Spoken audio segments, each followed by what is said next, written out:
Presiden Joko Widodo tampak menyudahi sesi wawancara dengan awak media ketika ditanya nasib Partai Solidaritas Indonesia, PSI, yang gagal masuk DPR RI karena belum mampu melampaui ambang batas 4%. Momen itu terjadi dalam sesi wawancara usai dia dan sejumlah menteri menonton laga Timnas Indonesia versus Vietnam dalam kualifikasi Piala Dunia Zona Asia Grup F di Stadion Gelora Bung Karno, Kamis, 21 Maret 2024, malam. Mulanya, Jokowi memulai sesi wawancara dengan memberikan tanggapannya soal keberhasilan Timnas mengungguli pertandingan semalam setelah mampu mencetak 1 gol. Ia lantas ditanya soal penanganan banjir di Demak dan Kudus, Jawa Tengah, hingga tanggapannya soal kemenangan pasangan calon nomor urut 2, Prabowo Subianto Gibran Raka Buming Raka. Saat itu, Jokowi mengaku sudah memberikan ucapan selamat melalui telepon. Sudah, lewat telepon saya ucapin selamat, katanya, Kamis malam. Ia pun menyatakan tidak memberikan arahan kepada Prabowo usai KPU menetapkan hasil resmi Pilpres. Ketika ditanya soal PSI yang tak lolos parlemen, Kepala Negara segera melangkahkan kaki ke arah kiri menuju pintu keluar 7. Nggak perlulah, Pak Prabowo sudah tahu mana yang baik untuk negara ini.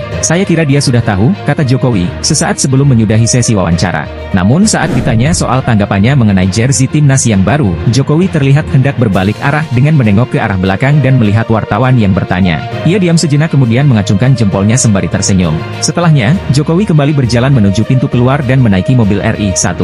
Sebelumnya diberitakan, berdasarkan hasil rekapitulasi penghitungan suara KPU, PSI mendapatkan 4.260.169 suara dari total 84 daerah pemilihan, Dapil. Dibandingkan dengan jumlah suara sah Pileg DPR RI 2024 yang mencapai 151.796.630 suara, PSI hanya meraup 2,806% suara. Mengacu pada Undang-Undang Nomor 7 Tahun 2017 tentang Pemilu, partai politik yang gagal meraup sedikitnya 4% suara sah nasional tidak dapat mengonversi suaranya menjadi kursi di Senayan.